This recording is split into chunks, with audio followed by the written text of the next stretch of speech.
ஆம் அருமையானவர்களே, கர்த்தரால் சிலந்தி வலையை கூட மதில் போன்ற சுவர்களை கொண்டு அவர் பாதுகாக்க முடியும். Praise the Lord. அன்பான சகோதர சகோதரிகளே, உங்கள் யாவருக்கும் இயேசு கிறிஸ்துவின் ஈடு இணையற்ற நாமத்தில் வாழ்த்துக்கள்.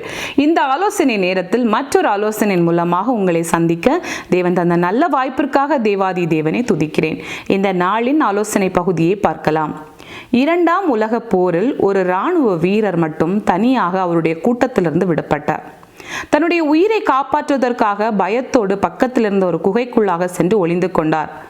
அங்கே இருந்து பயத்தில் அவர் கர்த்தரை நோக்கி வேண்டுதல் செய்ய ஆரம்பித்தார்.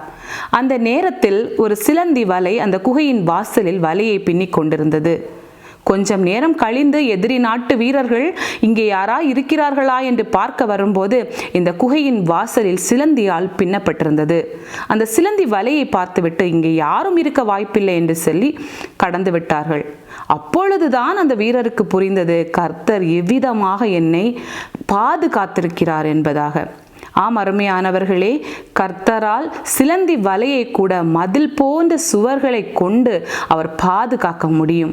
ஆம் அருமையானவர்களே, நம்முடைய வேத புத்தகத்தில் சங்கீதம் 91ஆம் அதிகாரம் 15வது வசனத்தில், அவன் என்னை நோக்கி கூப்பிடுவான், நான் அவனுக்கு மறு உத்தரவு அருளி செய்வேன், ஆபத்தில் நானே அவனோடு இருந்து அவனை தப்புவித்து அவனை கனப்படுத்துவேன் என்ற வசனத்திற்கு ஏற்றது போல ஆபத்து காலத்தில் நாம் கர்த்தரை நோக்கி கூப்பிடும் போது நிச்சயமாக அவர் நம்மை ஆசீர்வதித்து ஒவ்வொரு நிமிஷமும் நம்மை பாதுகாத்து பயமின்றி கலக்கமின்றி நம்மை அவர் வாழ்க்கையில் அழகாக கொண்டு செல்வார். மீண்டும் அடுத்த வாரம் வேறொரு ஆலோசனையோடு உங்களை நான் சந்திக்க இருக்கிறேன். தேவன் தாமே நாம் அனைவரையும் ஆசீர்வதித்து வழி நடத்துவாராக. ஆமென்.